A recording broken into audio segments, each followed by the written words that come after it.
पीछे था आवाज अब आई नहीं अब नहीं चलो भी चलिए आ गए अब आ रही ना हाँ मुझे भी आ तो ये 10 अरब वर्ष पूरी लाइफ है तारे की सूर्य की हमने और वो 5 अरब की जिंदगी जी चुका है तो 5 अरब साल और सूर्य की जिंदगी है ना। फिर नेक्स्ट है सलाह की इच्छा पुत्र अक्षांशी उष्मा बजट के चित्र को पुनः समझाने की कृपा करें। ठीक है बेटा एक बार देखो देखो अक्षांशी उष्मा बजट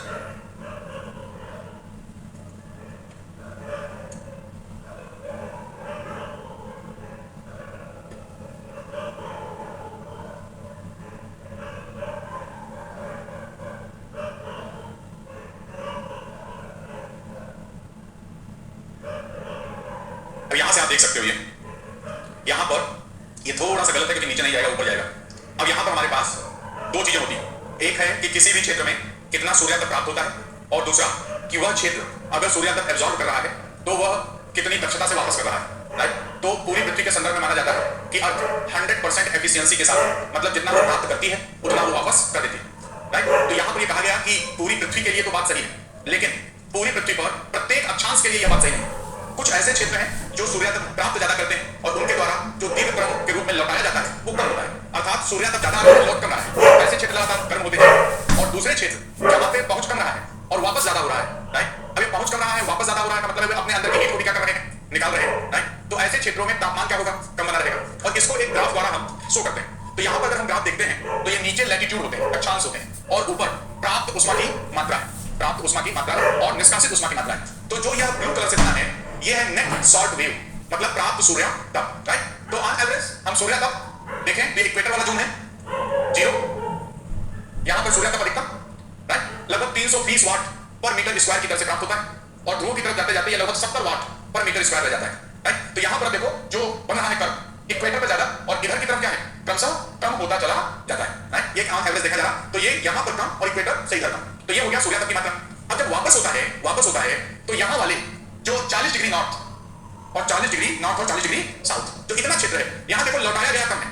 कम क्यों लौटता है क्योंकि यहां पर सूर्य की किरणें वर्ष भर कहीं ना कहीं होती हैं आसपास सूर्य की किरणें अधिकतम क्या होती हैं सीधी बनी रहती हैं एल्बिडो भी क्या होता है कम हो रहा होता है इसलिए यहां पर प्राप्त ज्यादा होता है लौटता कम है। तो लौटने वाला ग्राफ नीचे पाने वाला ऊपर है तो यह एरिया क्या हो गया हीट सरप्लस उष्मा अधिक या तापाधिक्य का क्षेत्र।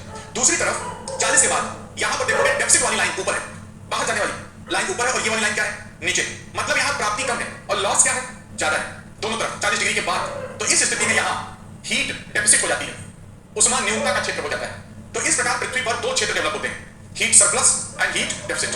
तो ये कहा गया कि इन्हें लगातार गर्म होते रहना चाहिए हर साल तापमान इनका बढ़ जाना चाहिए और हर साल इन्हें और ठंडे हो जाना चाहिए लेकिन ऐसा नहीं होता क्योंकि पवनें और महासागरीय धाराएं गति द्वारा इधर उधर जाकर के हीट का क्या कर देती हैं ट्रांसफर कर देती है उष्मा का पुनर्वितरण कर देती है। लिखा ना surplus heat energy transferred by atmosphere and ocean to higher latitude. तो इस प्रकार उष्मा का वितरण हो जाता है तो न तो किसी जगह उष्मा निरंतरता में संचय होती है न निरंतरता में कमी बल्कि इन क्षेत्रों के बीच आदान प्रदान होता है इसलिए हम इन्हें उष्मा का इंजन भी कहते हैं और इस प्रकार का जो वितरण संतुलन प्राप्त होता है उसे अक्षांशीय उष्मा बजट कहा जाता है। ठीक है ना ये क्लियर हो गया होगा मित्र। गुप्त उष्मा हमने आपसे बात की थी देखो हीट दो तरीके की होती है एक सेंसिबल हीट एक लेटेंट हीट। गुप्त उष्मा जो होती है पदार्थ की अवस्था परिवर्तन में प्रयुक्त होती है। अवस्था जैसे मतलब ठोस है तो इसके अणु पास पास होंगे लिक्विड है तो इसके अणु क्या होंगे दूर दूर गैस है तो इसके अणु सबसे दूर। तो जब हम कोई उष्मा दें किसी पदार्थ को और वह ठोस से द्रव में बदल जाए द्रव से गैस में बदल जाए तो जो उष्मा अवस्था परिवर्तन में प्रयुक्त होती है उसे क्या कहते हैं गुप्त उष्मा। क्यों क्योंकि ऐसी उष्मा अवस्था परिवर्तन में लग जाती है तो वो थर्मामीटर पे रिकॉर्ड नहीं होती अर्थात आप उसे थर्मामीटर द्वारा पहचान नहीं सकते हैं कि इसमें उष्मा है या नहीं वो कुछ नहीं बताएगा जैसा पहले था वैसे ही रहेगा। इसका मतलब है कि उष्मा की वह मात्रा जो थर्मामीटर पे रिकॉर्ड नहीं होती है वह पदार्थ के अवस्था परिवर्तन में प्रयुक्त हो जाती है उसे गुप्त उष्मा कहते हैं। अवस्था का परिवर्तन होता है जब यहाँ पर ठोस है इनके अणु के बीच दूरी बढ़ जाए इसकी इसके बीच दूरी बढ़ जाए तो हम ये मानते हैं कि गुप्त उष्मा पदार्थ के अणुओं के बीच दूरी बढ़ाने की क्या करती है काम करती है। राइट और इसी प्रक्रिया में अवस्था परिवर्तन हो जाता है। तो अवस्था परिवर्तन अब ये भी ध्यान रखना है ठोस से द्रव में बदलेगा तो यह गुप्त उष्मा अवशोषित करेगा ये बदलेगा तो गुप्त उष्मा अवशोषित करेगा ये गुप्त उष्मा का प्रोसेस है। लेकिन जब इससे इधर आएगा तो गुप्त उष्मा छोड़ेगा और छोड़ेगा तो अब यह गुप्त उष्मा सेंसिबल एनर्जी में बदल जाएगी क्योंकि जो हीट छूटेगी वो वायुमंडल को क्या करेगी या क्षेत्र को क्या करेगी गर्म कर देगी। इसने कहा था कि भाप से जलना गर्म पानी से जलने की तुलना में अधिक कष्टकारी होता है। भाप आती है वो 100 डिग्री सेंटीग्रेड के बराबर तो हीट देगी और एक्स्ट्रा देगी जो कि पानी से भाप बदलने में उसने ली थी वो एक्स्ट्रा वाली दे देगी और वो आपको महसूस होगी ना जलन महसूस होगी तो सेंसिबल है इसका मतलब। तो यहाँ गुप्त उष्मा का अवशोषण होता है और जब गैस से द्रव में जाता है तो गुप्त उष्मा छोड़ी जाती है सेंसिबल हीट के रूप में, और द्रव से गैस में छोड़ी जाती है किसमें, सेंसिबल हीट के रूप में। तो मोटे तौर पर गुप्त उष्मा वो है जो अवस्था परिवर्तन में प्रयुक्त होती है, ठोस से द्रव, द्रव से गैस में, या फिर सीधे ठोस से गैस में चली जाए तो हम इसे ऊर्ध्वपातन कहते हैं, ऊर्ध्वपातन। उम्मीद है समझ में आ गया होगा। सौर तत्वों के अधिक होने से सूर्य तत्व की मात्रा अधिक होगी या कम। आप लोग वीडियो दोबारा देख लिया करो। सौर तत्वों के अधिक होने से सूर्य तत्व की मात्रा अधिक होगी या कम, ये वो।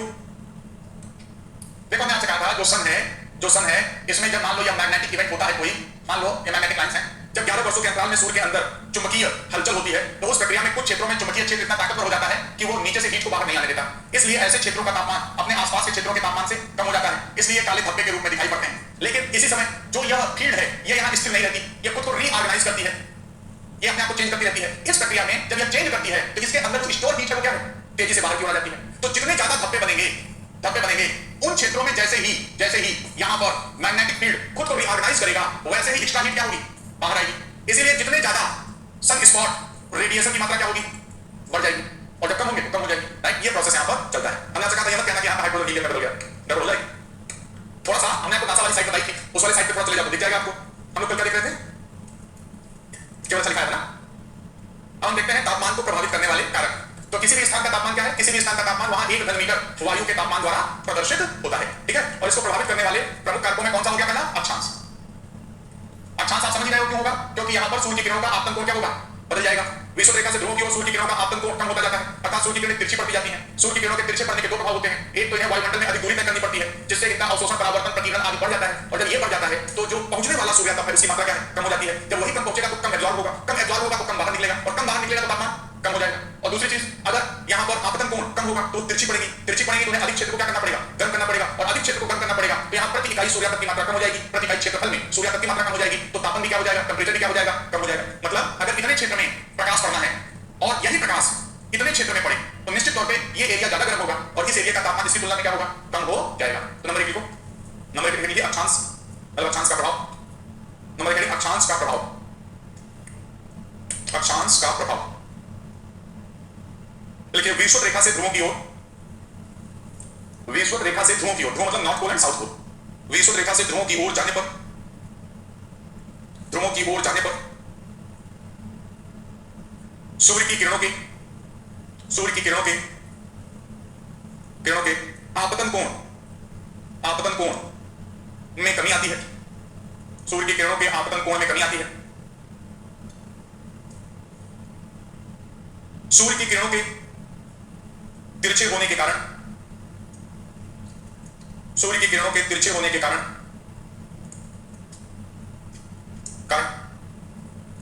सौर विकिरण को, सौर विकिरण को वायुमंडल में अधिक दूरी तय करनी पड़ती है, अधिक दूरी तय करनी पड़ती है।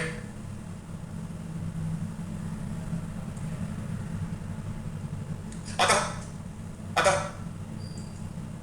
सौर विकिरण, परावर्तन, अपवर्तन, सॉरी अपवर्तन, सौर विकिरण, परावर्तन, प्रकीर्णन, प्रकीर्णन, अवशोषण, अवशोषण आदि की प्रक्रिया से अधिक गुजरता है, आदि की प्रक्रिया से अधिक गुजरता है, जिससे प्रभावी सूर्यातप के मान में कमी आती है, प्रभावी सूर्यातप के मान में कमी आती है, प्रभावी सूर्यातप के मान में कमी आती है, और उस क्षेत्र का तापमान भी कम हो जाता है, तापमान भी कम हो जाता है।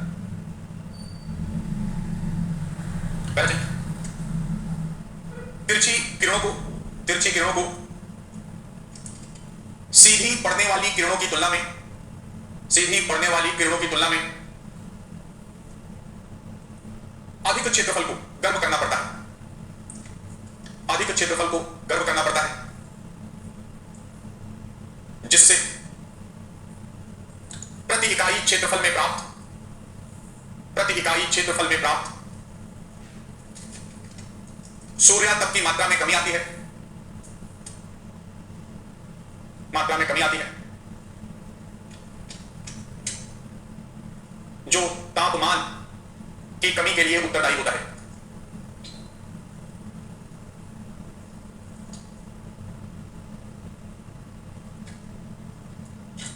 वही बात रिकॉर्ड कर लेना जो हमने आपसे कहा था कि अर्थ इस तरह से है, अगर अर्थ ऐसे होती तो हर जगह सूर्य तक क्या होता, लंबवत पड़ रहा होता, लेकिन अर्थ ऐसी है नहीं, तो अभी यहाँ तो सीधे आ जाता है, लेकिन जैसे आप अब यहाँ जाओगे तो क्या होगा, आगे पीछा यहाँ का एंगल और यहाँ का एंगल देखो अंतर आगे नहीं आता भूभाग होने के कारण, और प्लस यहाँ केवल कितनी दूरी तय करनी थी, यहाँ की दूरी क्या दूरी बढ़ गई, राइट। तो तिरछेपन के दो प्रभाव हैं, एक तो यहाँ डिस्टेंस ज्यादा दूरी डिस्टेंस तय करनी पड़ रही, जितना आप डिस्टेंस तय करेंगे, मान लो यहाँ से 1 किलो लड्डू चले, है ना, जितनी डिस्टेंस तय करेगा लड्डू क्या होते जाएंगे, कम होते जाएंगे, 15 का सारे लड्डू बढ़ने चाहिए हमें।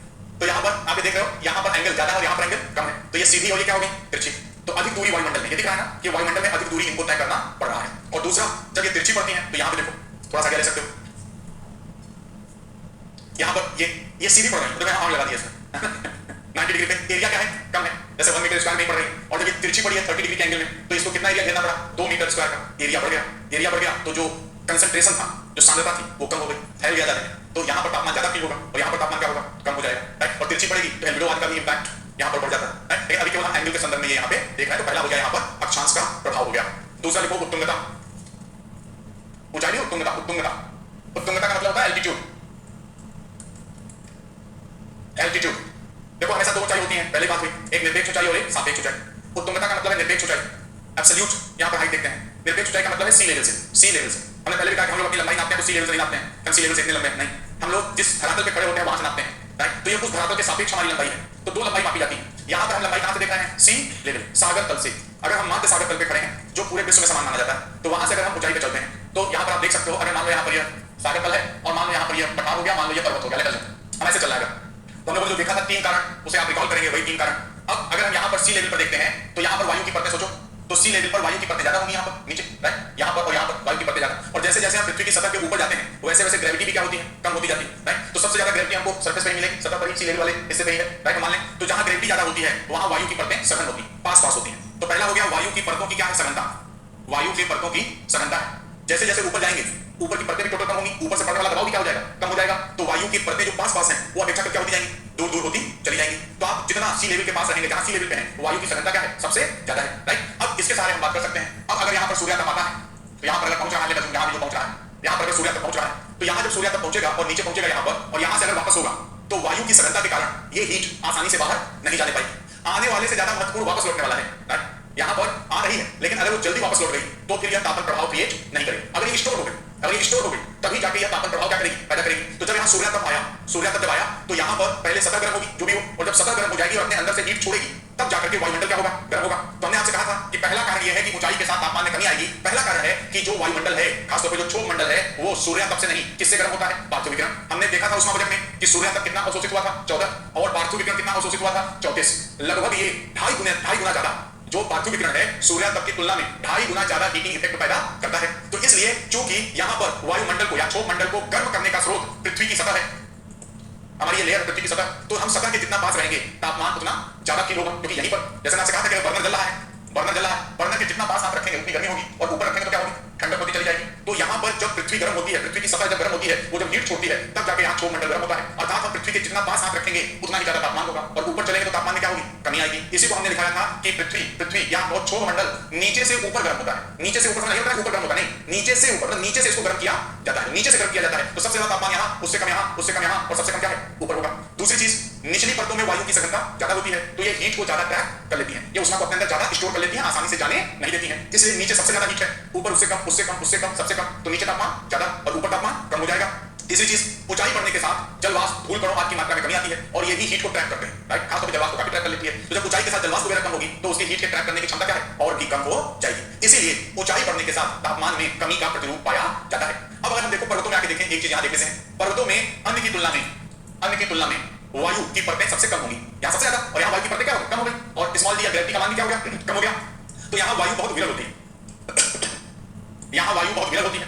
तो अब देखो यहाँ पर सूर्य तप दिन में आता है, पर्याप्त आता है, क्योंकि वायुमंडल कम होने के कारण आएगा भी ज्यादा, वायुमंडल कम होने के कारण अब उसका अवशोषण, प्रकीर्णन, परावर्तन क्या होगा, कम हो जाएगा, तो आएगा भी ज्यादा। इसीलिए आप पर्वतीय क्षेत्रों में अगर आप जाएंगे और दोपहर के समय आप घूम रहे हो कोई वहां की मॉल रोड, तो आप अगर खुले में है तो आपको धूप ज्यादा लगेगी, राइट। लेकिन शाम होते ही जितना आता है उतना लौट भी जाता है, उतना क्या है, लौट भी जाता है। क्यों, क्योंकि वायुमंडल विरल है, तो यहाँ हीट ट्रैप नहीं होती, राइट। आपको यहाँ सन स्ट्रोक लगेगा, हीट वेव नहीं लगेगी। सन स्ट्रोक मतलब जो यूवी आ रही है वो सब आपको प्राप्त हो जाएगी, राइट। यहाँ पर स्किन बर्न की कंडीशन डेवलप हो सकती है, लेकिन गर्मी नहीं लगेगी।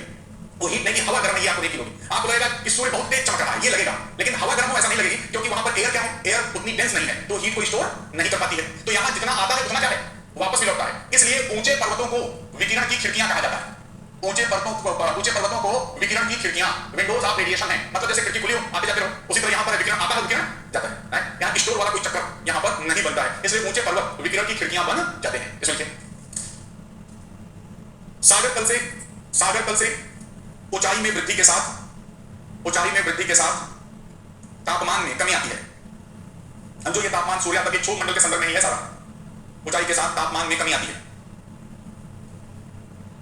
जिसके निम्नलिखित कारण है।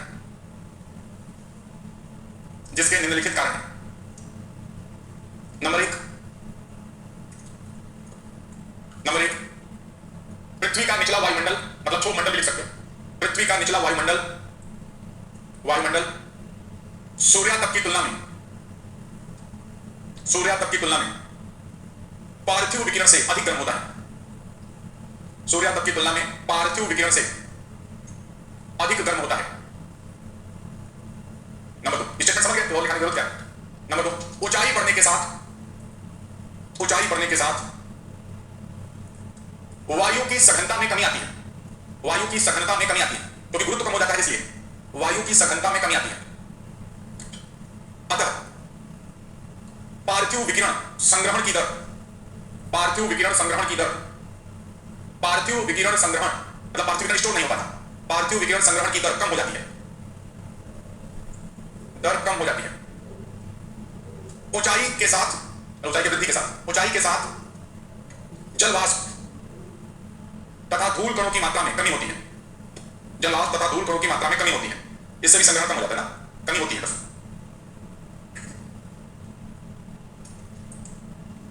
ये 2 पॉइंट क्लियर है ना, ये अच्छे से समझ में आने चाहिए।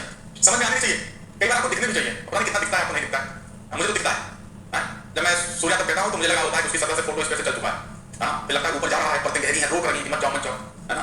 तो अगर थोड़ा सा ज्यादा एक बार उसे समझो, टेक्निकल वर्ड्स को पकड़ो और उसे करो, तो धीरे धीरे अपने आप समझ डेवलप होगी। लेकिन जो शब्द न समझ में आए उनको छोड़ने की जगह दोहराओ, हमेशा याद रखो। कई बार जो कठिन लगते हैं छोड़ देते हैं, इसका उल्टा किया करो, सरल चीज को छोड़ो, कठिन को पकड़ लो, फिर सब सरल हो जाएगा, है ना। तो शब्द पहली बार बहुत सारे सुन रहे होंगे, और मेरे साथ दिक्कत है, मैं शब्द ऐसे इस्तेमाल करता हूँ, है ना, क्योंकि टेक्निकल वर्ड है, ज्योग्राफी में आपको जरूरत नहीं शब्दों की है, तो उसे दोहराओ बार-बार, और वो धीरे धीरे शब्द आपके हो जाएंगे। इसमें कोई दोहरानी, वो आपके हो जाएंगे, बस आपको ढंग से दोहराना पड़ेगा। ये दोनों कॉन्सेप्ट यहाँ पे बिल्कुल क्लियर होनी चाहिए। अब तीसरा क्या है, जल स्थल का स्वभाव। तीसरा ही था ना, जल स्थल का स्वभाव, लिख सकते हो, जल स्थल का स्वभाव। अब देखो क्या है, हमने जब अक्षांशों को देखा, तो अक्षांश को देखने के बाद ये लगा कि अगर अक्षांश ही एकमात्र कारण होते, तो एक ही अक्षांश पर जितने भी स्थान होते, सबका तापमान क्या होना चाहिए था, एक समान होना चाहिए था, लेकिन ऐसा नहीं होता। यहाँ पर जिस अक्षांश पे किलिमंजारो है या माउंट केन्या है, वो इक्वेटर है, माउंट केन्या, राइट। और केन्या की सतह पे, अगर केन्या देश की सतह पे खड़े हो जाओ, तो वहां पर औसत तापमान 20 डिग्री का मिलता है, और केन्या पर्वत की चोटी बर्फ से ढकी हुई है दोनों सेम अक्षांश पे। एक में बर्फ के चांस नहीं, विश्वरेखीय जलवायु, और एक में चोटी पर क्या है, बर्फ जमी हुई है। इसका मतलब अक्षांश एक कारण तो है, लेकिन एक ही कारण नहीं है। तो दूसरा कारण लगा कि यहाँ पर ऊंचाई होनी चाहिए, तभी तो ऊंचाई के कारण तापमान कम होना चाहिए, तभी विश्व रेखा पर जो ऊंचे पर्वत हैं, विश्व रेखा पर होने के बावजूद उनकी चोटियां क्या हैं, बर्फ से ढकी रहती हैं, अर्थात वहां अक्षांशीय प्रभाव नलीफाई हो जाता है, खत्म हो जाता है, वहां ऊंचाई का प्रभाव सक्रिय हो जाता है। फिर कहा गया अगर ऊंचाई कारण नहीं हो जाए, तो यहाँ स्थल और जल दोनों का टेम्परेचर क्या होना चाहिए, समान होना चाहिए, लेकिन पता चला दोनों का टेम्परेचर समान नहीं होता। अगर आप सर्दी में आपके गांव में कोई तालाब हो, जाकर के देखना, सर्दी में स्थलीय वहां ठंडा रहेगा, तालाब का पानी गर्म रहेगा। अब ऐसा कैसे, उसको भी सर्दी लगनी चाहिए थी, है ना। तब यहाँ देखना पड़ता है, नहीं, जल स्थल का स्वभाव भी क्या है, यहाँ पर अपनी भूमिका निभाता है। तो भूमिका कैसे निभाता है, उसको थोड़ा हमें देखना पड़ेगा। अगर मान लो ये जलीय क्षेत्र है और ये स्थलीय भाग है, ये वाटर जोन है और ये लैंड पोर्शन है, और यहाँ पर मान लो समान सूर्य तपारा है, सेम टाइम के लिए and same amount of solar energy, लेकिन दोनों का टेम्परेचर सेम नहीं होगा, दोनों के टेम्परेचर में अंतर होगा। तो अंतर किस कारण से हो सकता है, तो पहला फैक्टर हो सकता है कि जो ये जल है, यह सौर विकिरण के लिए पारदर्शी, जो पारदर्शी होगा यहाँ पर, वह उष्मा को संग्रहित नहीं कर पाएगा, उष्मा को अपने अंदर से क्या करेगा, वो क्रॉस करने देगा, राइट। और दूसरा जो पारदर्शी नहीं है, तो जितना इसके ऊपर पड़ेगा उसने को क्या करेगा, कैप्चर कर लेगा। तो जब सूर्य की किरणें धरातल या स्थलीय भाग और जलीय भाग में पड़ती हैं, तो जलीय भाग इसके कारण, जलीय भाग पारदर्शी होने के कारण सूर्य की किरणें गहराई तक प्रवेश कर जाती हैं, 200 मीटर तक जा सकती हैं। पानी अगर स्वच्छ है, डिपेंड करता है पानी की क्वालिटी क्या है, अच्छा पानी लेकर बैठे मान लीजिए, तो ये 200 मीटर की गहराई तक चली जाती है, 100 मीटर तक तो पर्याप्त इनका प्रभाव रहता है। तो अब कुछ सोचो, जब यहाँ पर सूर्य की किरणें गहराई में पहुंच जाएंगी, तो इन्हें इस पानी की विभिन्न परतों को क्या करना पड़ेगा, गर्म करना पड़ेगा, हर परत को गर्म करना पड़ेगा, हर परत के गर्म हीट यहाँ पर लगेगी, और दूसरी तरफ इसे क्या करना है, केवल ऊपर वाले भाग को ही गर्म करना है, क्योंकि यह सूर्य के प्रकाश के लिए कहा जाए कि पारदर्शी नहीं है। तो तो जहां इसे केवल ऊपर की परत को गर्म करना है वहीं इसे काफी गहरी परतों को गर्म करना है, इसलिए यह जल्दी गर्म हो जाएगा या शीघ्र गर्म हो जाएगा और इसमें गर्मी का प्रभाव उत्पन्न होने में क्या लगेगा, समय लगेगा, टाइम लगेगा। तो अगर हम इस समय देखें तो यहाँ का टेंपरेचर क्या होगा, ज्यादा हो जाएगा और यहाँ का टेंपरेचर तुलनात्मक रूप में क्या होगा, कम बना रहेगा, राइट। अब इसको अगर हम दूसरी भाषा में कहें तो एक भाषा हो सकती है कि अगर किसी भी पदार्थ का तापमान अगर 1 डिग्री सेंटीग्रेड, पदार्थ की मात्रा ले सकते हो 1 ग्राम, न लो तो भी चलेगा, यदि किसी पदार्थ का तापमान 1 डिग्री सेंटीग्रेड बढ़ाना हो तो उसके लिए जितनी उष्मा की जरूरत होती है उसे उस पदार्थ की विशिष्ट उष्मा कहते हैं, उसे उस पदार्थ की विशिष्ट उष्मा कहते हैं। तो किसी भी पदार्थ की अगर 1 डिग्री सेंटीग्रेड तापमान बढ़ाना है तो उसके लिए आपको जितनी उष्मा चाहिए वो उस पदार्थ की विशिष्ट उष्मा है, राइट। अब सोचो अगर हम ये चाहते हैं कि स्थल भाग को और जलीय भाग को समान सूर्यातप समान समय तक दिया जाए और हम चाहते हैं कि ये समान रूप से गर्म हो जाए, समान रूप से टेंपरेचर बढ़ जाए, तो अगर हम इसे मान लो 1 जूल ऊर्जा देते हैं तो हमको इसे 3 जूल ऊर्जा देनी होगी, कहीं कहीं 5 जूल आता है, मान लेते हैं ऐसे। इसका मतलब क्या है, इसका मतलब है कि स्थल और जलीय भाग को समान रूप से गर्म करने के लिए हमको जलीय भाग को स्थल भाग की तुलना में 3 गुने से 5 गुने अधिक उष्मा देनी पड़ेगी, तब दोनों एक साथ समान टेंपरेचर पर आ जाएंगे। बात समझ रही हो, राइट। उसका मुख्य कारण क्या है, पारदर्शिता। मतलब अगर जो जितना टेंपरेचर और पारदर्शिता में उल्टा संबंध हो जाएगा, जो जितना पारदर्शी होगा वो उतनी देर से क्या होगा, गर्म होगा, राइट, टाइम लगेगा, और जो जितना ओपेक होगा, जो जितना अपारदर्शी होगा, हीट वो अपने अंदर से पास नहीं होने देगा, हीट को स्टोर कर लेगा, स्टोर कर लेगा तो क्या होगा, गर्म हो जाएगा। तो यही कारण है कि जलीय भाग स्थलीय भाग की तुलना में देर से गर्म होते हैं, देर से गर्म होते हैं। तो एक ही अक्षांश पर समान ऊंचाई पर एक स्थलीय और जलीय भाग है तो भी दोनों का टेंपरेचर क्या होगा, अलग होगा, तापमान की दर क्या होगी, यहां पर अलग होगी। इतनी बात समझ में। अब अगर इसे ठंडा होना हो, अगर इसे ठंडा होना है तो फिर इसके साथ समस्या, अब इसे हर एक परत से क्या करनी होगी, हीट निकालनी होगी, तब जाके पूरे में ठंडे का प्रभाव हमको दिखाई पड़ेगा। इनको क्या करना है, ऊपर से निकालो, खाली हो गए, भाई साहब हम तो ठंडे, राइट, और ये अभी तुलनात्मक रूप में क्या होगा, गर्म बना रहेगा। तो इसीलिए स्थल भाग जलीय भाग स्थल भाग की तुलना में देर से ठंडा भी होगा, इसीलिए जलीय भाग स्थलीय भाग की तुलना में देर से गर्म और देर से ठंडे होते हैं। यहां बात समझ में आ गई। अगर आप एक ही अक्षांश एक ही ऊंचाई पे ये दो पार्ट है तो फिर समान टेंपरेचर आप यहां उम्मीद नहीं कर सकते। इसके बाद नेक्स्ट देखा जाएगा दूसरा कारण क्या हो सकता है। दूसरा कारण ये है कि जो तापीय चालकता है, तापीय चालकता, अब अगर फिर यह स्थलीय और जलीय भाग है तो जो स्थलीय भाग है उसमें मूवमेंट बनी रहती है। यहां पर पवन के द्वारा किसी के द्वारा जो जल होता है वो क्या होता है, गति करता है, मूव करता है, और जो मूव करता है, कोई भी मूव करता है वो अपने विचारों का प्रभाव करेगा, ऊर्जा का प्रभाव करेगा, और जो एक ही जगह बैठा है सारे विचार वहीं रख के गर्मी फैला दे। तो यहां पर अगर देखो स्थलीय भाग पर अगर सूर्यातप यहां पर आए तो यह जलीय क्षेत्र गतिशील होता है जिससे उष्मा स्थानांतरण की दर ज्यादा होती है, अर्थात यह तापमान का या उष्मा का विसर्जन करता है, एक बड़े क्षेत्र में विसर्जन करता है। और जबकि इसकी तुलना में यहां पर उष्मा का स्थानांतरण बहुत सीमित होता है, अर्थात इसकी तापीय चालकता ज्यादा है, इसकी तापीय चालकता कम है। मतलब तापीय चालकता और तापन में उल्टा संबंध है, जिसकी तापीय चालकता ज्यादा होगी वो देर से गर्म होगा, क्योंकि हीट रखेगा नहीं, क्या करेगा, फैला देगा, दूसरे क्षेत्र में ट्रांसफर कर देगा। तो यहां जल की तापीय चालकता स्थल की तापीय चालकता से अधिक होती है, इसलिए भी जल और स्थल का तापमान एक समान नहीं होता। तीसरी चीज ये हो सकती है, यहां पर जो जल को हीट मिलती है इसका एक भाग किसमें खर्च हो जाता है, वाष्पन, एक भाग वाष्पन में खर्च हो जाता है, और जब वाष्पन में खर्च हो गया इसमें हीट बची कहां, वो तो गुप्त उष्मा के रूप में निकल गई। इनका वाष्पन उतना ज्यादा नहीं है, मान लिया थोड़ी मिट्टी गीली थी या किसी ने एक बाल्टी पानी फेंक रखा था वो वाष्पित करके खाली हो गए, है ना। तो यहां पर अगर देखें तो जलीय क्षेत्र को प्राप्त सूर्यातप की एक मात्रा वाष्पन की प्रक्रिया में व्यय होती है और वह फिर उष्मा यहां रुकती नहीं, वो उष्मा बाहर जाती है। अब कुछ सोचो, एक बात और देखना, हमने आपसे बात भी की, वह सतह जिससे वाष्पन की क्रिया होती है वो सतह क्या हो जाती है, ठंडी हो जाती है, वो सतह क्या हो जाती है, ठंडी। जिस किसी भी सतह से वाष्पन की क्रिया होगी तो वो वाटर वेपर गुप्त उष्मा को लेकर जाएगा तो सतह क्या हो जाएगी, ठंडी हो जाएगी। अब सोचो गर्मी है तो गर्मियों के समय में इस क्षेत्र से तापन की दर वाष्पन की दर बढ़ जाती है, जब वाष्पन की दर बढ़ जाती है और जिससे ज्यादा वाष्पन होगा वो ठंडा हो जाएगी, सतह ठंडी हो जाएगी। तो गर्मियों के समय वाष्पन के कारण इसकी सतह क्या हो जाएगी, ठंडी हो जाएगी, और यहां पर वाष्पन तो उतना नहीं, इसलिए हीट को संग्रहित करेगा और यहां टेंपरेचर क्या होगा, बढ़ जाएगा। अतः गर्मियों के समय एक ही अक्षांश और एक ही ऊंचाई पर स्थित स्थलीय और जलीय भागों में जलीय सतह के अत्यधिक वाष्पन होने के कारण जलीय सतह का तापमान स्थलीय सतह के तापमान की तुलना में कम बना रहता है। अब सर्दी आई, तिरछी किरणें पड़ रही हैं, वाष्पन की दर कम हो गई, जो अपनी हीट बाहर निकाली नहीं, वाष्पन गुप्त उष्मा गई नहीं, अब उष्मा दिख रही है, छिपाई छिप नहीं रही, राइट। तो अब यहाँ पर हीट स्टोर रहेगी और हीट अगर स्टोर रहेगी तो अब सर्दियों में ये गर्म हो जाएंगे और ये क्या हो जाएंगे, ये ठंडे हो जाएंगे, क्योंकि वाष्पन की दर क्या हो गई है, कम हो गई है, राइट। तो यहाँ पर वाष्पन की प्रक्रिया का प्रभाव बढ़ जाता है। इसके अलावा एक और चीज हो सकती है कि अगर जलीय क्षेत्र है, यहाँ पर वाष्पन वगैरह हो रहा है, वाटर वेपर जलवाष्प वायुमंडल में पहुंच रही है और अगर वायु आर्द्र है, ह्यूमिडिटी है, इसमें वाटर वेपर है, कंडेंस होगी तो यहाँ बादलों के निर्माण की दशाएं ज्यादा बनेगी। तो जलीय क्षेत्रों के ऊपर खासकर महासागरों के ऊपर जो मेघ निर्माण है उनकी दर ज्यादा होती है, बादल वहां ज्यादा पाए जाते हैं, और जब बादल यहाँ पर ज्यादा होंगे तो आने वाले सूर्यातप की मात्रा में भी क्या होगी, कमी होगी, और अगर ऐसी कमी होगी तो यहाँ का तापमान और यहाँ का तापमान क्या होगा, डिफरेंट होगा, सेम नहीं हो पाएगा, राइट। एक और चीज ले सकते हैं, दोनों के एल्बिडो में अंतर होता है, एल्बिडो में अगर अंतर होगा तो भी दोनों के तापमान दर सेम नहीं होगी। सामान्यतः अगर साफ जल है, सामान्यतः है, ये कई जगह उल्टा भी हो सकता है, जो जल का एल्बिडो है वो थोड़ा ज्यादा होता है स्थलीय भाग से, तो जलीय भाग का एल्बिडो ज्यादा होने का तापमान कम हो जाएगा, स्थल भाग का कम होने का तापमान क्या होगा, बढ़ जाएगा। अभी थोड़ा स्थल भाग में नहीं है, तुम अपने हिसाब से सोच लेना, ठीक है ना। मैंने सामान्य यहाँ पे प्रक्रिया आपको बताई। दोनों के एल्बिडो में अंतर के कारण जल और स्थल के तापन की दर भी क्या है, अलग अलग हो जाती है। तो इस प्रकार जो सतह का स्वभाव है वह तापन और शीतलन की दर पर निर्भर करता है और उसी अनुसार हमें उस क्षेत्र में तापमान का बोध होता है। आई बात समझ ना, लिख लेते हैं। हाँ हाँ, अरे कुछ एब्जॉर्ब करेगा, कुछ लौटाएगा।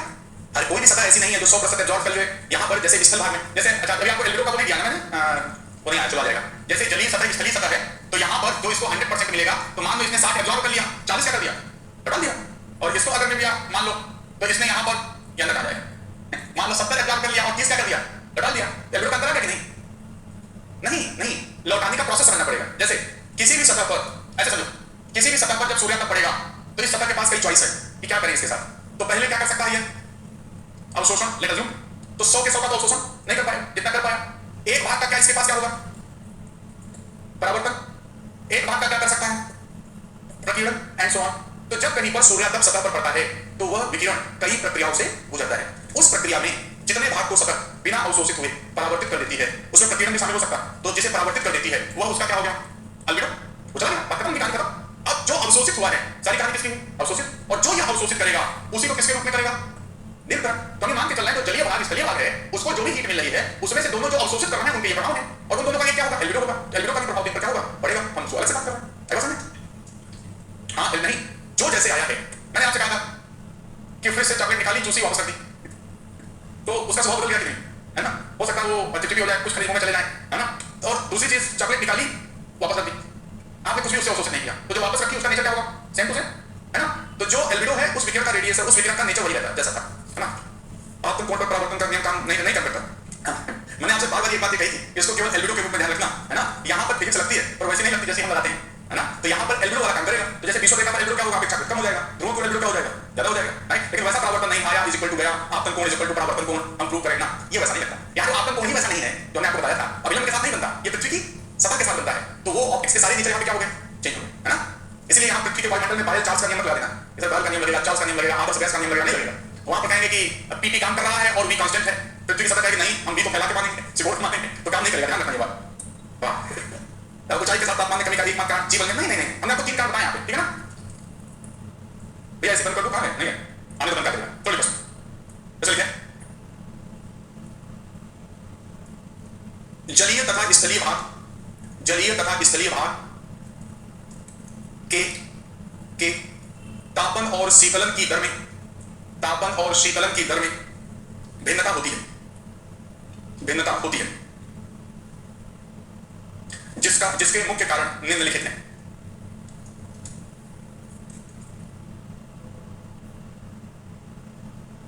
नंबर 1, जलीय सतह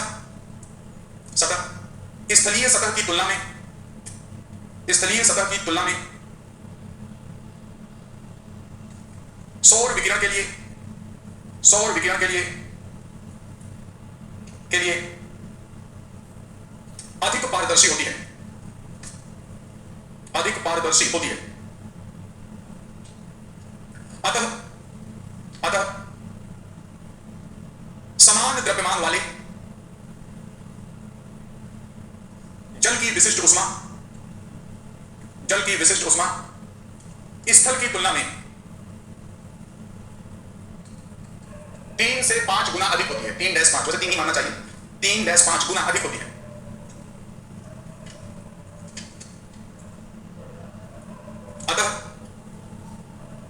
अतः जलीय भाग स्थलीय भाग की तुलना में, जलीय भाग स्थलीय भाग की तुलना में देर से गर्म होता है।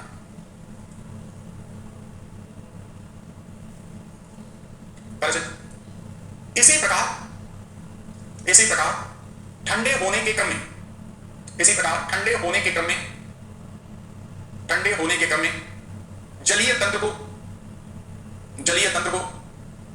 विभिन्न परतों से ऊष्मा का निष्कासन करना होता है, ऊष्मा का निष्कासन करना होता है। जबकि स्थलीय भाग को केवल ऊपरी परत से ऊष्मा निष्कासन की आवश्यकता होती है। उष्मा निष्कासन की आवश्यकता होती है। अतः जलीय भाग स्थलीय भाग की तुलना में देर से ठंडा होता है, देर से ठंडा होता है। नंबर 2,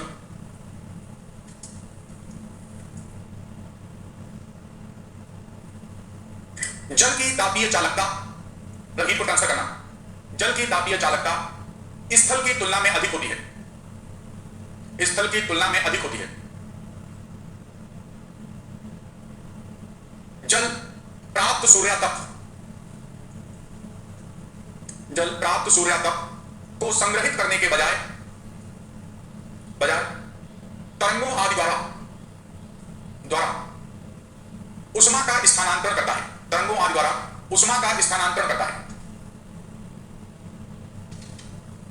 जबकि स्थलीय भाग में उष्मा का सीमित स्थानांतरण होता है।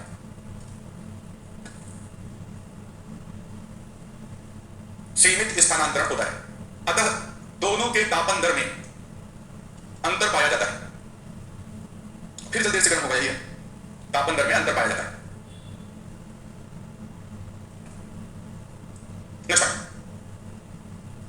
जलीय क्षेत्र,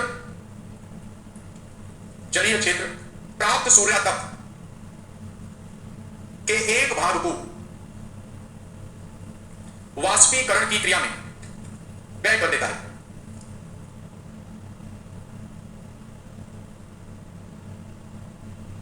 ग्रीष्मकाल में कर रहा हूं, जलीय क्षेत्र प्राप्त सूर्यातप के एक भाग को वाष्पीकरण की क्रिया में, क्या बोला था, वाष्पीकरण की क्रिया में व्यय कर देता है। ग्रीष्मकाल में वाष्पीकरण की दर अधिक होने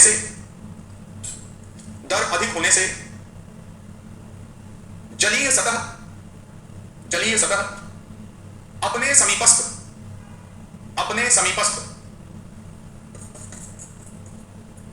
स्थलीय भाग की तुलना में अपने समीपस्थ स्थलीय भाग की तुलना में ठंडी होती है।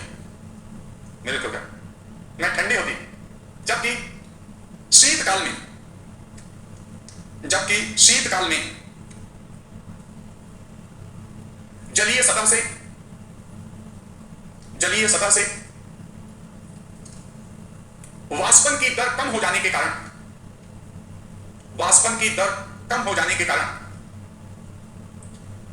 जलीय सतह स्थलीय भाग की तुलना में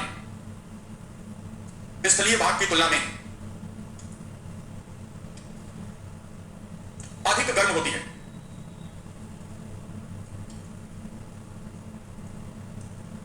ये बात समझ गए? अक्षर ध्यान रखना, अगर वाष्पीकरण की दर बढ़ेगी तो सतह का तापमान कम, है ना? अच्छा, अब इसको एक अगर एप्लीकेशन देखें तो यह ओशनोग्राफी में भी इसका एप्लीकेशन हो सकता है। हमने अभी देखा कि 40 डिग्री नॉर्थ और 40 डिग्री साउथ, यह उष्मा आधिक्य का क्षेत्र है ना? इसके बाद उष्मा न्यूनता का क्षेत्र है। अगर हम 40 डिग्री नॉर्थ और साउथ पर महासागरीय भाग लें और इसके ऊपर की वायु लें, ठीक, पहला क्षेत्र है 40 डिग्री नॉर्थ और साउथ के बीच कहीं महासागरीय भाग और इसके ऊपर वायु की परत, और फिर 40 डिग्री नॉर्थ साउथ के बाद महासागर लें और उसके ऊपर वायु की परत। ठीक, बताओ कहां पर महासागर अधिक गर्म है? 40 लागू करवा। अच्छा, तो क्या मैं ये कह सकता हूं कि 40 डिग्री नॉर्थ और 40 डिग्री साउथ के बीच महासागर की सतह अपने ऊपर उपस्थित वायु की तुलना में ठंडी होती है? 40 डिग्री मैं जो कहा पहले आपको साफ करो, देखते हैं, है ना? उत्तर देने की कोशिश नहीं, पहले समझने की कोशिश। 40 डिग्री नॉर्थ और साउथ के बीच जो महासागर होंगे उनके ऊपर की वायु महासागर की सतह के तापमान से, उनके ऊपर की वायु का तापमान महासागर की सतह के तापमान से ज्यादा होगा। कितने लोग कहे वहां हाथ उठाओ? हाँ, आप लोग सही हो। क्यों सही हो? मेरा पास सोचो।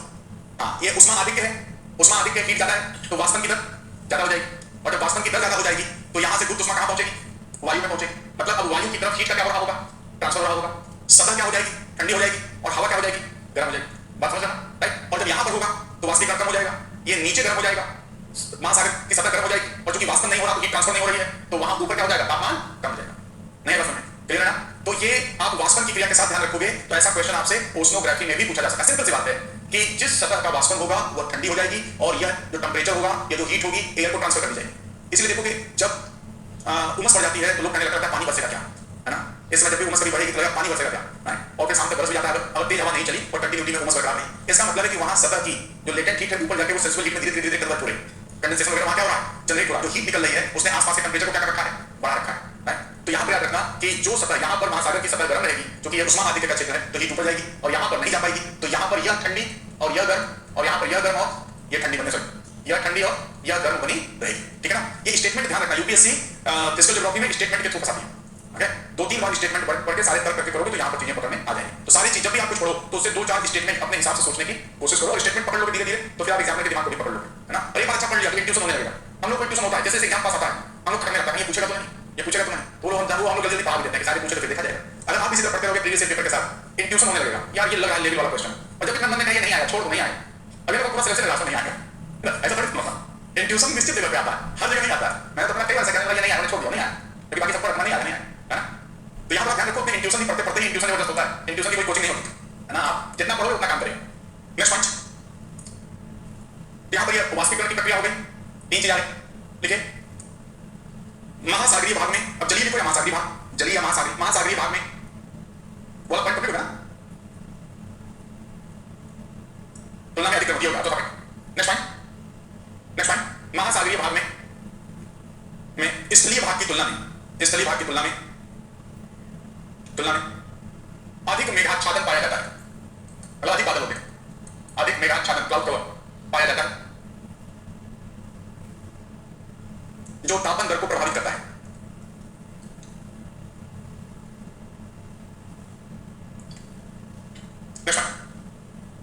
जलीय और स्थलीय क्षेत्र, जलीय और स्थलीय क्षेत्र के एल्बिडो का स्तर भी तापन दर को प्रभावित करता है। सामान्यतः है, अक्षांशीय अंतर आ सकता है इसमें। सामान्यतः जलीय क्षेत्र का एल्बिडो स्थलीय भाग की तुलना में अधिक माना जाता है। सामान्यतः जलीय क्षेत्र का एल्बिडो स्थलीय भाग की तुलना में अधिक माना जाता है।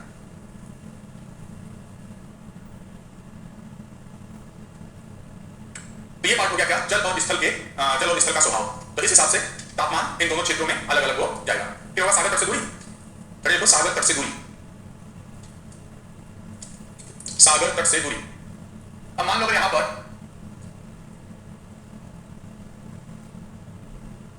ये सागरीय भाग, ये तटीय भाग, इधर ये स्थलीय भाग है, तो हमें पता है कि जल और स्थल के तापमान की दशाएं अलग अलग होंगी, है ना।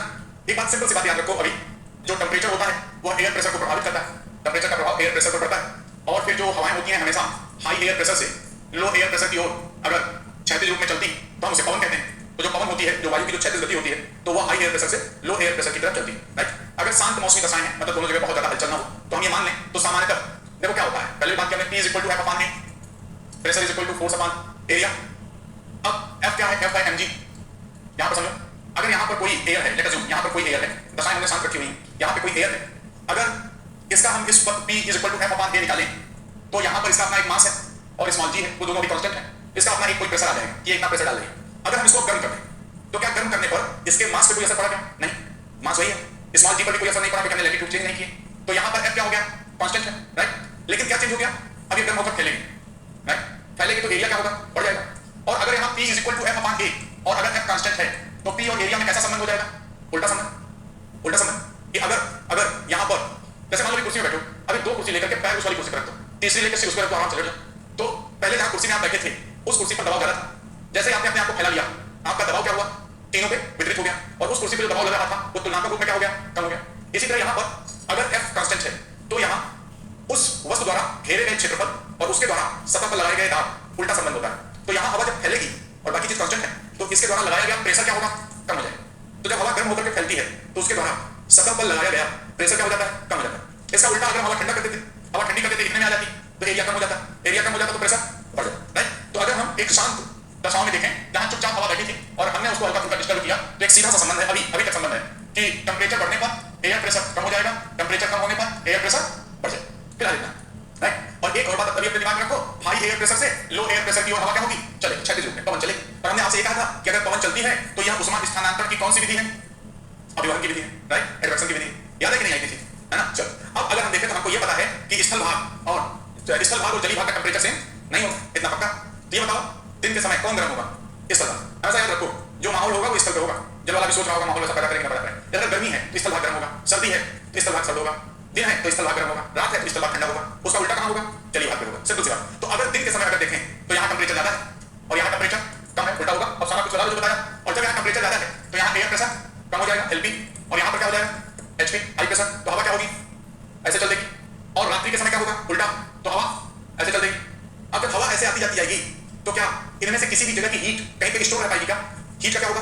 आदान प्रदान हो जाएगा। और जब आदान प्रदान हो जाएगा तो यहाँ पर दिन के तापमान और रात के तापमान में कोई बड़ा अंतर नहीं होगा।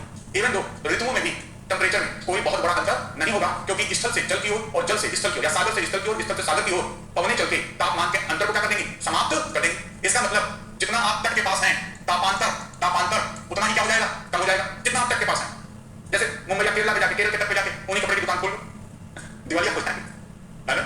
वहां पर कभी ऐसा वेरिएशन होगा ही नहीं। अब इतना लंबा क्लाइमेट चेंज हो जाएगा, नहीं तो ऐसा हो। दिल्ली में आप हर तरह के कपड़े की दुकान खोल सकते हैं, क्योंकि यह महाद्वीपीय लोकेशन है ना, महाद्वीपीय लोकेशन। महाद्वीप गर्मी में गर्म और सर्दी में सर्द हो जाएंगे, लेकिन यहाँ पर चाहे गर्मी हो चाहे सर्दी हो मौसम मॉडरेट बना रहेगा।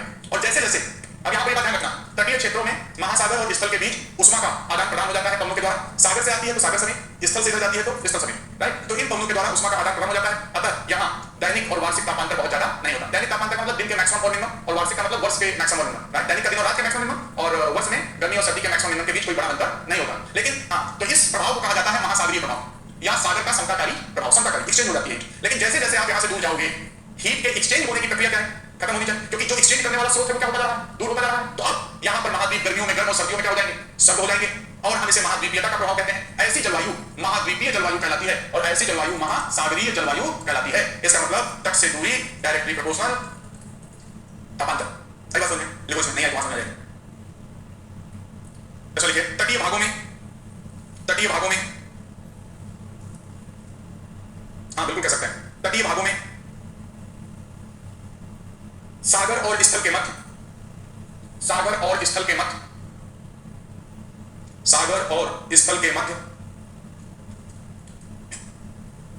पवनों द्वारा उष्मा का आदान प्रदान होता रहता है। अतः यहां दैनिक और वार्षिक तापांतर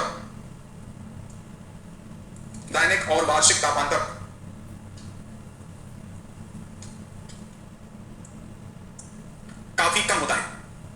तापांतर काफी कम होता है। इसे महासागरों का समताकारी प्रभाव कहा जाता है। समताकारी प्रभाव कहा जाता है। तटों से दूर जाने पर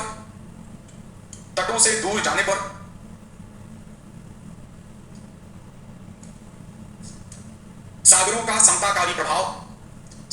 समताकारी प्रभाव कम होता जाता है। जिससे महाद्वीपों के आंतरिक भागों में दैनिक और वार्षिक तापांतर अधिक हो जाता है।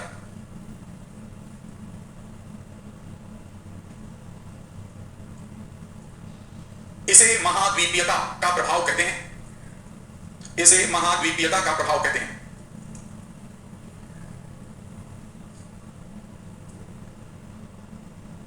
तो यहां पर हो गया तटीय क्षेत्र में है तो तापांतर कम है, अंदर क्यों जाएंगे? महाद्वीप का आंतरिक भाग। यहां पर ये महासागरीय भाग तटीय अंदर जैसे आप जा रहे हैं तो ये क्या है? आंतरिक भाग है, ठीक है। यहां हीट का एक्सचेंज नहीं होने पाता।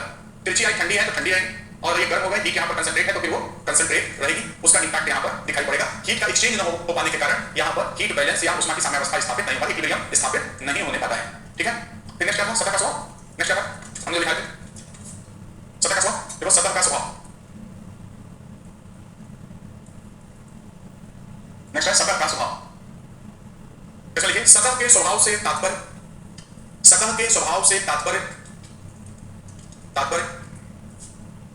उस सतह कि प्रकृति प्रकृति तथा वनस्पतियों के आवरण आदि से है। प्रकृति तथा वनस्पतियों के आवरण आदि से है। गहरे रंग की सतहें अधिक सूर्य तक अवशोषित करती हैं, जबकि हल्के रंग की सतहों का एल्बिडो उच्च होने से विकिरण के अवशोषण की दर में कमी आती है।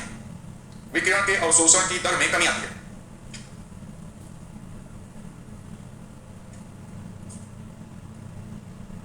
इसी प्रकार वनस्पति युक्त और वनस्पति विहीन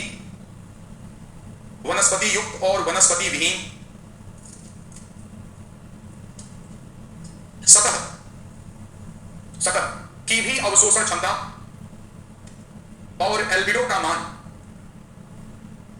अलग होता है।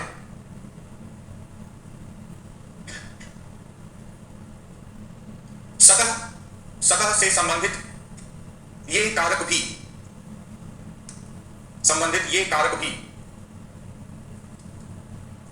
क्षेत्र के तापन और शीतलन को प्रभावित करते हैं।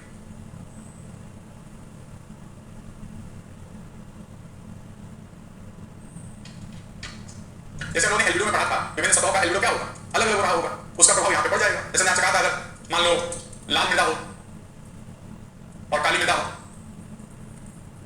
अब क्योंकि यह सतह ब्लैक है तो इसके अवशोषण की दर क्या हो जाएगी, ज्यादा हो जाएगी। जो ज्यादा अवशोषण करेगी वो भी ज्यादा रिलीज करेगी, तो वहां पर हीट का स्तर क्या होगा, बढ़ जाएगा। दूसरा, मान लो अगर कोई मृदा का क्षेत्र है और कोई चट्टानी क्षेत्र है, तो अब चट्टानी क्षेत्र यहाँ की तुलना में क्या हो जाएगा, गर्म हो जाएगा, तापमान दर इसकी बढ़ जाएगी।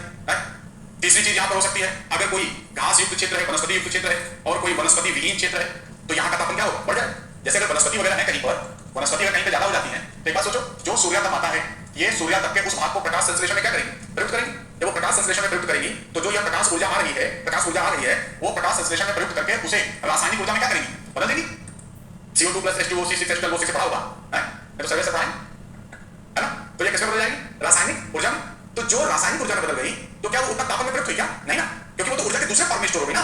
तो इसने तापमान को क्या कर दिया, कम कर दिया, क्योंकि वो सूर्यातप तापमान के लिए उपलब्ध नहीं है, उसका पास दूसरा हो गया, और वह उनमें बायोमास के रूप में क्या हो गया, संग्रहित हो गया। तो यहाँ पर वनस्पति रहित और वनस्पति विहीन इन दोनों सतहों के सूर्यातप के अवशोषित उनके यहाँ ऊर्जा के रूपांतरण या यहाँ पर सूर्यातप के वापस करने की दर क्या हो जाती है, पृथक हो जाती है, अलग अलग हो जाती है। तो उस क्षेत्र के तापमान की दर में क्या होगा, अंतर हो जाएगा। तो किसी भी क्षेत्र में या कोई भी भूपृष्ठ का कोई भी हिस्सा कितना सूर्यातप अवशोषित करेगा, वह उस सतह की प्रकृति पर निर्भर करता है। चट्टानी है, चट्टानी चिकनी है, चट्टानी खुरदुरी है, चट्टानी गहरे रंग की है, हल्के रंग की है, सरंध्र है, वनस्पति विहीन है, वनस्पति युक्त है, ये सारी प्रकृति डिसाइड करती है कि वहां का टेंपरेचर कितना कम कितना ज्यादा होगा। जैसे देखो, हम लोग कभी आगे देखेंगे भी, अगर मान लो ये शहरी क्षेत्र है और ये शहरी क्षेत्र और ये ग्रामीण क्षेत्र है, वैसे ग्रामीण क्षेत्र में भी बड़े मकान मान के चल रहे हैं, आलीशान झोपड़ी है। देखो अल्टीमेटली अगर हमको प्रकृति को बचाना है, गरीब हो रही है, गरीब होने का मतलब ये नहीं कि फटे कपड़े पहनिए, गरीब होने का मतलब अपना कंजम्पशन लेवल आवश्यकता के अनुसार कर लीजिए। जो गरीब उसको गरीब क्यों कहते हैं, क्योंकि उसका कंजम्पशन लेवल हाई नहीं है। एक्चुअली वो हमारा भविष्य है, हम उसी की तरफ जाए अल्टीमेटली, है ना। अगर अभी से हम उसी की तरफ जीवन यापन करने लगे तो पूरी पृथ्वी बच जाए और अपना भी काम हो जाए, लेकिन ऐसा हम कर नहीं सकते, क्योंकि फलाने नहीं कर रहा, हम क्या करें, है ना। अल्टीमेटली हमें समझना पड़ेगा कि हमें गरीब नहीं होना पड़ेगा अगर हम पृथ्वी को बचाना चाहते हैं। अमीरों नहीं बचाए, हम तो पेड़ लगा के फोटो खिंचवा लेते थे, पता नहीं उस पेड़ का क्या हुआ, है ना। गरीब कोई फोटो नहीं खिंचवाता, क्योंकि उसकी लाइफ का हिस्सा है वृक्षारोपण, है ना। पूरा अगर देखो चिपको आंदोलन देखो, और मैं चर्चा कर रहा था एक लोगों से जो उससे संबंधित थे, उन्होंने कहा बहुत अच्छी बात बताई, वो बहुत मुझे सुनने में बड़ा अजीब लगा। बोले कि सर चिपको आंदोलन जानते हैं क्यों सफल हो गया, हमने कहा क्यों, बोले तब पेड़ थे, अब नहीं सफल हो पाएगा, अब हम चिपकेंगे किससे, पेड़ कहाँ है, हम बचाएंगे किसको। मैंने कहा ये बात बहुत गहरी बात कह दी है, जो अगर सोचा जाए तो हमने किया क्या आखिरकार, है ना। तो बहुत सारी बातें ऐसी होती है, देखो तो समझ में आता। अभी मान लो ये झोपड़ी यहाँ पर, अब यहाँ पर सूर्यातप आएगा, कैनियन इफेक्ट, ये कैनियन बनी, घाटी बनी, यहाँ पर डार्क कलर के नीचे सड़कें बनी हुई हैं, और जब ये सूर्यातप एंट्री मारेगा तो निकलेगा कहाँ से, कहीं से नहीं, एब्जॉर्ब्ड, अवशोषित, कैनियन इफेक्ट है ये, महाखंड इफेक्ट। और ये हीट यहीं एब्जॉर्ब होगी, तापमान पैदा करेगी, और अंदर के लोग जब गर्मी महसूस करेंगे तो एसी चला देंगे, और उस एसी का तापमान और गर्म करेगा, ये एम्पलीफाई कर देगा सब। और इधर आई वनस्पतियां हैं, सब है, रिफ्लेक्ट हो गई, चली गई, तो यहाँ की हवा तो ठंडी बनी रहेगी, और यहाँ की हवा यही हीट आइलैंड है, अर्बन हीट आइलैंड, है ना। हमारे शहरों के ऊपर वायु गर्म है, और यह एक अर्बन हीट आइलैंड क्रिएट कर रही, हमारे सारे फ्लैट सिक हो गए हैं, बीमार चल रहे हैं, तो यहाँ पर रहने वाले हम सब बीमार, कई तरह की समस्याओं से लोग जूझ रहे हैं। तो यहाँ पर ये किसका प्रभाव है, यहाँ पर यह प्रभाव है सरफेस का, सतह का प्रभाव। अगर हम यहाँ पर ग्रीन रूफ ला दें, ग्रीन रूफ, राइट, अब हम अगर अपनी रूफ को हरियाली से भर दें, वहां पर कुछ ऐसे रूप बनाएं, हम इनको सतहों को हल्का कर दें, यहाँ पर वाटर बॉडीज हम डेवलप करें, अपने इमारतों का स्ट्रक्चर डेवलप करें, तो चेंज करें थोड़ा सा, जिससे हम हीटिंग कूलिंग इफेक्ट हम नेचर कर लें। कभी आप ग्रामीण क्षेत्रों में हो गया जाओगे तो हमेशा एक ऐसी कोठरी या दलान हुआ करता था जहां गर्मियों में अधिकांश लोग शिफ्ट हो जाया करते, एक कोठरी दलान हुआ करता जहां दोपहर से इकट्ठा हो जाते थे लोग मिलकर, क्योंकि वो अन्य क्षेत्रों की तुलना में ठंडा बना रहता था और फिर 4-5 बजे सब 6 बजे बाहर आ जाते थे, तो वो क्षेत्र वैसे डेवलप किए गए थे कि वो गर्मियों में ठंडे और सर्दियों में थोड़ा गर्म डेवलप हो जाते थे। हमें उसी तरह की स्मार्ट उसकी जरूरत है। तो यहाँ अर्बन हीट आइलैंड में देखेंगे तो यहाँ पर जो सतह का स्वभाव है, जो ये सरफेस का जो नेचर है, या नेचर इन चीजों को क्या करता है, डिसाइड करता है। तो बहुत क्रूशियल है सरफेस का नेचर। हम एल्बिडो का एक लिस्ट दे देंगे तो वहां के साथ आप देख लीजिएगा, आज ही मैं भेज दूंगा तो कल तक आपके पास आ जाएगा। नेक्स्ट क्या था, वायुमंडलीय दशाएं, पवने और महासागरीय धाराएं, इकट्ठा लिखिए, पवने व महासागरीय धाराएं। आप प्लीज एल्बिडो से कम होगा, कम, क्योंकि अवशोषित करने के लिए सूर्य तक कम हो गया। अवशोषित करने के लिए हमने आपसे बताया था कि अगर कोई भी सतह तभी गर्म होगी जब वह सूर्य तक का क्या करे, अवशोषण और संग्रहण, अवशोषण करके अपने अंदर रख ले। जब ये यहाँ पे रख लेगी, जब यह अंदर हीट जाएगी तो इसकी कौन सी हीट बढ़ जाएगी, सेंसिबल हीट। वो कैसे दिखाई पड़ेगी, अणुओं की गतिज ऊर्जा में वृद्धि हो जाएगी, और अणुओं की गतिज ऊर्जा में वृद्धि का मतलब है हीट बढ़ रही है, और वो हीट किससे दिखाई पड़ेगी, टेंपरेचर से। लेकिन अगर इसका एल्बिडो ज्यादा है तो इसने अवशोषित किया ही नहीं, अवशोषण करने के लिए इनको मिला ही नहीं, तो अपने आप हीट कम हो जाएगी, हीट कम हो जाएगी तो टेंपरेचर कम हो जाएगा। इसलिए जिस सतह का एल्बिडो जितना ज्यादा होगा वो उतना देर से गर्म होगी, ठीक है। क्या लिखे, पवने वो महासागरीय था, एल्बिडो कम होगा, जरूर देखा, काली मृदा का कम होगा, सॉरी, ओहो, काली मृदा ज्यादा अवशोषित करेगी, ध्यान रखना, एक्सट्रीमली सॉरी, प्लीज देखना, काली मृदा ज्यादा अवशोषण करेगी, एल्बिडो कम होगा, एक्सट्रीमली सॉरी, अवशोषण ज्यादा होगा, ठीक है ना, प्लीज ठीक कर लेना। चलो लिखो, पवने, याद रखना रेड सॉइल है और ब्लैक सॉइल है तो इसका एल्बिडो कम, इसका एल्बिडो इससे ज्यादा, तो यह क्षेत्र गर्म रहेगा। नेक्स्ट लिखिए, पवने तथा महासागरीय धाराएं, पवने तथा महासागरीय धाराएं, धाराएं उष्मा का इंजन होती हैं, उष्मा का इंजन होती हैं, तथा ये जिस क्षेत्र में, तथा ये जिस क्षेत्र में प्रभावी होती हैं, जिस क्षेत्र में प्रभावी होती हैं वहां, वहां अपनी प्रकृति, ब्रैकेट लिख लेना, ठंडी अथवा गर्म, वहां अपनी प्रकृति के अनुसार, अनुसार तापीय दशाएं उत्पन्न करती हैं, तापीय दशाएं उत्पन्न करती हैं। गर्म महासागरीय धाराओं के कारण ही, गर्म महासागरीय धाराओं के कारण ही उच्च अक्षांशों पर स्थित उत्तरी सागर और नॉर्वे, नॉर्वे का तापमान, उच्च अक्षांशों पर स्थित उत्तरी सागर और नॉर्वे का तापमान अपेक्षाकृत अधिक बना रहता है, अधिक बना रहता है। अब देखो यहां पर बस एक एग्जांपल काफी है। यहां पर अगर अटलांटिक महासागर है तो इधर यूरोप है और इधर ये नॉर्थ अमेरिका है, तो यहां पर जब यह महासागरीय जल आगे बढ़ता है तो यहां से गर्म जल की धारा आगे बढ़ती है, महासागरीय धारा, जैसे हम बोलते हैं उत्तरी विषुवतीय धारा, यहां लोग सब देखेंगे ओशनोग्राफी में, उत्तरी विषुवतीय धारा। फिर इसका पानी यहां पर आगे बढ़ता है, इसको हम कहते हैं गल्फ स्ट्रीम। ये पूरा तरह से गर्म पानी नहीं है, राइट। गल्फ स्ट्रीम बहुत गर्म धारा है तो इस क्षेत्र का तापमान बढ़ा देती है, नॉर्थ अमेरिका वाले क्षेत्र का। लेकिन जब यह आगे आती है तो यह कहलाती है उत्तरी अटलांटिक प्रवाह, उत्तरी अटलांटिक प्रवाह कहलाती है।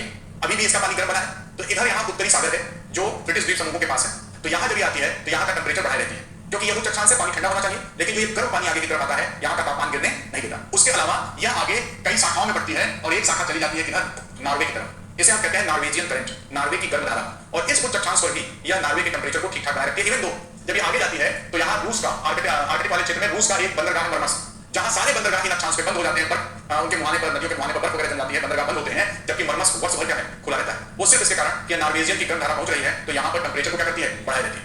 वहीं दूसरी तरफ जब ठंडी धाराएं आती हैं, जो उच्च अक्षांशों से ठंडी धाराएं आती हैं, वो इस क्षेत्र के तापमान को क्या करती हैं, कम कर देती है। इसी तरह हवाएं, जो भी हवाएं चले, अगर गर्म हवा आती है हमारी तरफ तो तापमान बढ़ाती है, ठंडी हवा का तापमान में क्या है, यहाँ पर कमी हो जाती है। तो जो पवने और महासागरीय धाराएं वे अपने स्वभाव के अनुसार तापमान व शीतलन के प्रभाव को प्रदर्शित करती हैं। नेक्स्ट वाले को, नेक्स्ट वाला था वायुमंडलीय दशाएं, है ना। देखो वायुमंडलीय दशाएं, आप इसे स्थानीय दशाएं भी लिख सकते हैं, वायुमंडलीय दशाएं, वायुमंडलीय दशाएं। इसके अंतर्गत वायुमंडल में मेघों के आवरण तथा निलंबित कणकीय पदार्थों की मात्रा आदि को शामिल किया जाता है,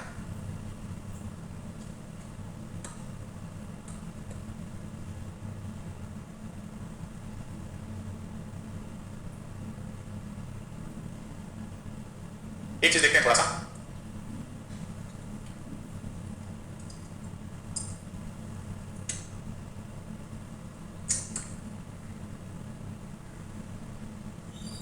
यहां पे देखो थोड़ा, द शॉर्ट, ऐसे पढ़ते हैं, इसको देखते हैं। The short wave rays from the sun are scattered in a cloud, many are the ray return to the space, the resulting cloud albedo forcing. तो यहां पर जो सन रेज आती है, दो चीजें हैं, या तो बादल उन्हें कुछ लौटा देते हैं या कुछ हिस्सा वहां से पेनिट्रेट करके नीचे की तरफ चलाता है, ठीक।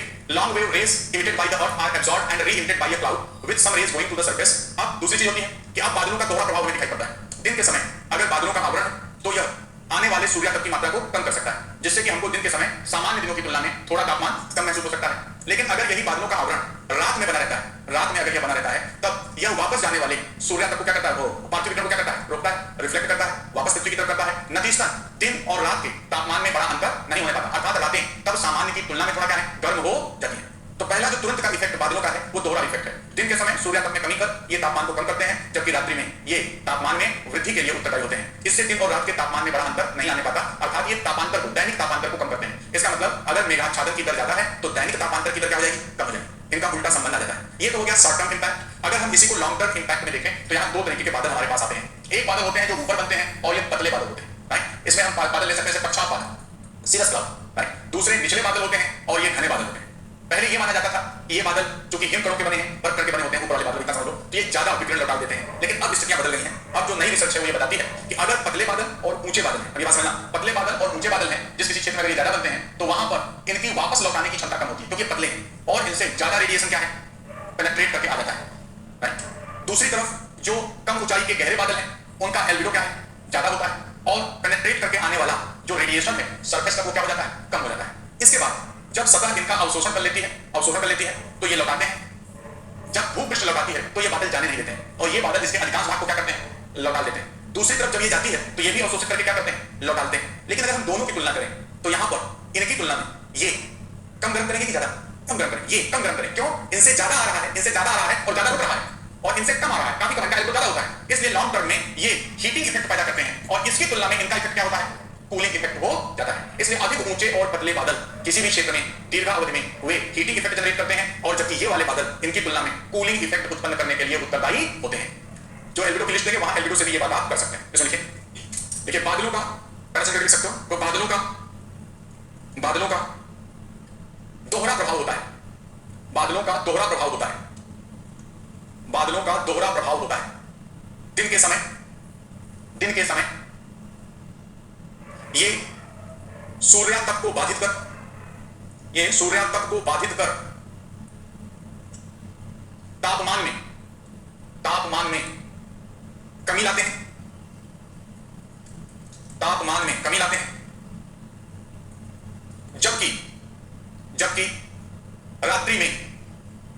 जबकि रात्रि में ये पार्थिव विकिरण को वापस भूपृष्ठ की ओर लौटाते हैं,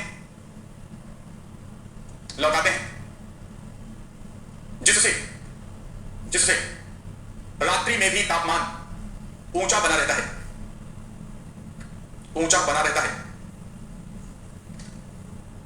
इस प्रकार बादलों की उपस्थिति के कारण दैनिक तापांतर में कमी आती है,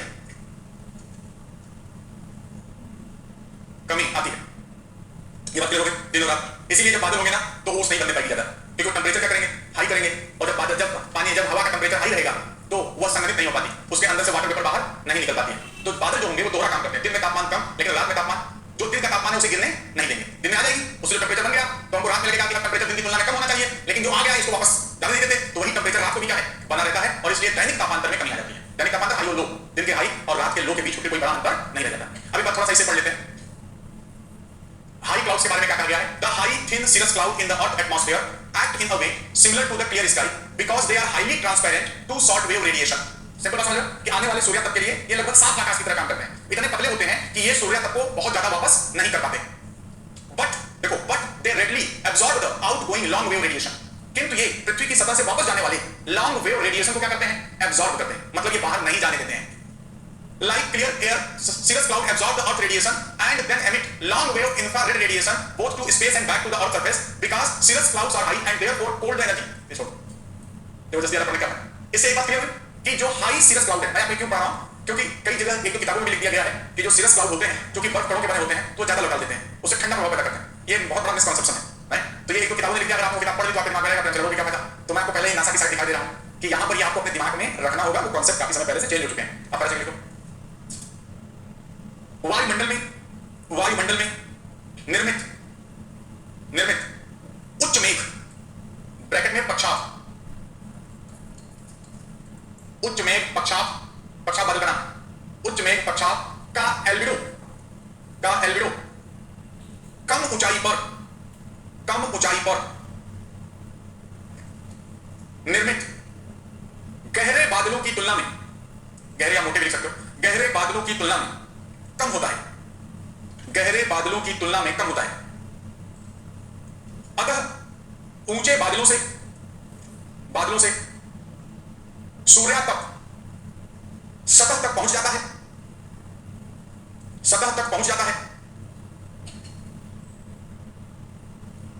किंतु ये बादल भूपृष्ठ द्वारा निष्कासित दीर्घ तरंगदैर्घ्य विकिरण को पुनः पृथ्वी की ओर लौटा देते हैं,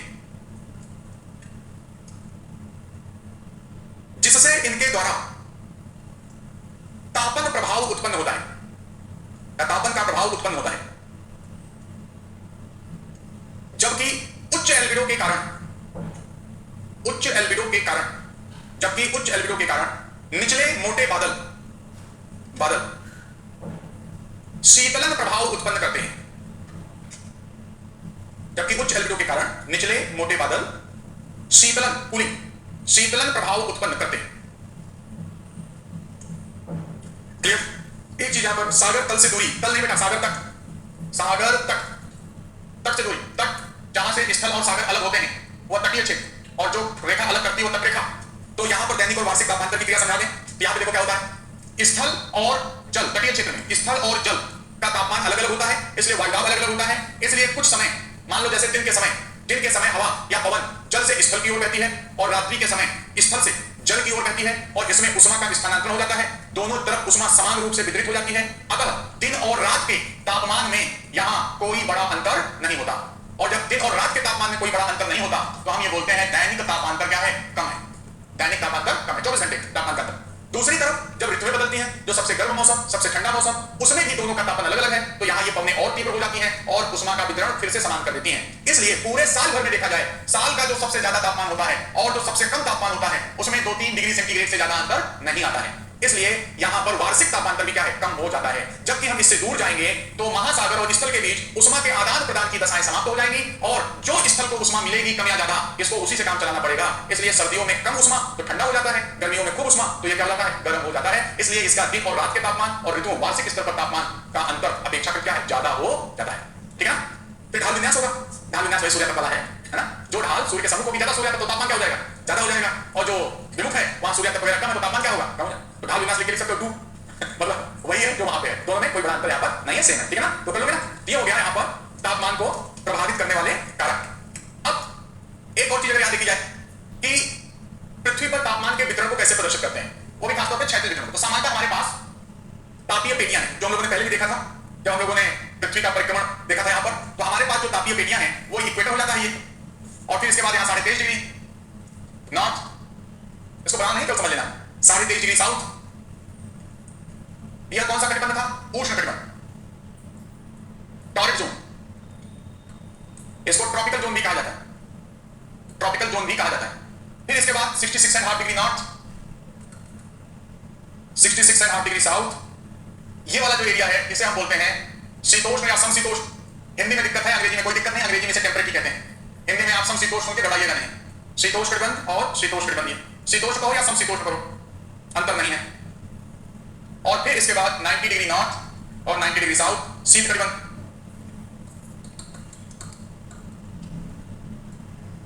क्या बेटा, साउथ। बताने की जगह मजा ले रहे हो हैं? चल तो समझ में भूगोल आया है ना, और मैं भाग्यशाली हूं कि आप पढ़ रहे हैं, ठीक है ना। तो ये क्या हो गया यहाँ पर उष्ण कटिबंध, शीतोष्ण कटिबंध और शीत कटिबंध। यह एक सामान्य जो यूनानी भूगोलवेत्ता थे उन्होंने सबसे पहले ये थर्मल बेल्ट्स दी, हम इनको थर्मल बेल्ट्स कहते हैं। अब इसमें थोड़ा सा वेरिएशन हो गया, आगे देखा जाएगा। लेकिन अब देखो यह अगर यहाँ पर उष्ण कटिबंध है, जब हम शीतोष्ण कटिबंध में जाते हैं तो आप दो चीजें यहाँ समझ सकते हैं। एक चीज आप ये समझ सकते हैं कि 23.5 से ऊपर चलने पर एक ऐसा जोन होगा जहां तक तापमान तो कम होना शुरू हो जाएगा, लेकिन अभी बहुत ज्यादा कम नहीं होगा और यहाँ पर औसतन तापमान हाई ही बना रहेगा। लेकिन जब इसके बाद चलेंगे तो तापमान में कमी की दर क्या होगी, ज्यादा हो जाएगी। अब हाई टेम्परेचर के मंथ या महीने कम हो जाएंगे और लो टेम्परेचर के मंथ क्या होंगे, बढ़ने लगेंगे। इस आधार पर हम यहाँ शीतोष्ण कटिबंध को दो भागों में बांट देते हैं। एक जहां तक अभी एक कहलाता है गर्म शीतोष्ण और दूसरा कहलाता है शीत शीतोष्ण या ठंडा शीतोष्ण, कूल टेम्परेट, कूल टेम्परेट। और इसी गर्म शीतोष्ण को उपोष्ण भी कहा जाता है। इसी गर्म शीतोष्ण को उपोष्ण भी कहा जाता है, जो 23.5 डिग्री से लेकर लगभग 40 डिग्री 45 डिग्री तक इसे हम लग कर सकते हैं, राइट। और इसके बाद जो आ जाता है शीत शीतोष्ण कहके, कई बार हम इसे उपध्रुवीय भी बोलते हैं, उपध्रुवीय, राइट, सब पोलर। ओके, तो सामान्यतः अगर हम यहाँ पर देखें तो यही इसी तरह का डिवीजन यहाँ साउथ में भी हो जाता है। तो सामान्यतः अगर हम देखें तो यहाँ पर हम जो थर्मल बेल्ट्स हैं उनको डिवाइड कर सकते हैं उष्ण कटिबंध, उपोष्ण कटिबंध, उपध्रुवीय कटिबंध और उसके बाद ऊपर ध्रुवीय कटिबंध। अब शीत की जगह टर्म हो सकता है क्या, ध्रुवीय कटिबंध, और यही टर्म नीचे इस्तेमाल हो सकता है। आगे जब वायुदाब पेटियां देखेंगे तो हम और चेंज करेंगे। एक ये सामान्य क्लास, सामान्य वितरण है किसका, तापमान का। लेकिन वर्तमान में हम तापमान के क्षैतिज वितरण, क्षैतिज वितरण का मतलब अक्षांशीय वितरण, क्षैतिज वितरण को जिस संकल्पना के द्वारा प्रस्तुत करते हैं उसे कहा जाता है समताप रेखाएं, आइसोथर्म्स। लिखिए हेडिंग, आइसोथर्म्स, समताप रेखाएं। इसमें दो तीन चीजें केवल पढ़नी है आइसोथर्म्स में। एक तो इनकी परिभाषा और इनकी विशेषताएं, इतनी चीज यहां पर पढ़नी है, परिभाषा और विशेषताएं, दो चीजों पर हमें फोकस रहना है।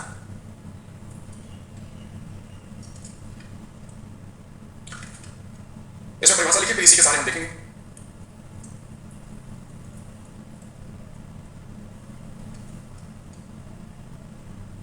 इसमें लिखिए सागर तल पर, सागर तल पर सी लेवल, सागर तल पर समान तापमान वाले, सागर तल पर समान तापमान वाले स्थानों को मिलाती हुई खींची गई काल्पनिक रेखा, खींची गई काल्पनिक रेखा समताप रेखा कहलाती है। काल्पनिक रेखा समताप रेखा कहलाती है। अब यहां पे ध्यान दो, मान लो अगर ये हमारे पास मैप है और हमें ये पता है कि तापमान को सबसे अच्छी तरीके से जो रेखाएं प्रदर्शित करती हैं वो अक्षांश रेखाएं, राइट। क्योंकि किसी भी अक्षांश रेखा पर जो सूर्य की किरणों का कोण होगा वह उस अक्षांश रेखा पर स्थित सभी स्थानों पर होगा। ओके, तो इसलिए जब हम समताप रेखा को ड्रॉ करते हैं तो हमारे लिए जो रेफरेंस लाइन होती है वह अक्षांश ही होती है।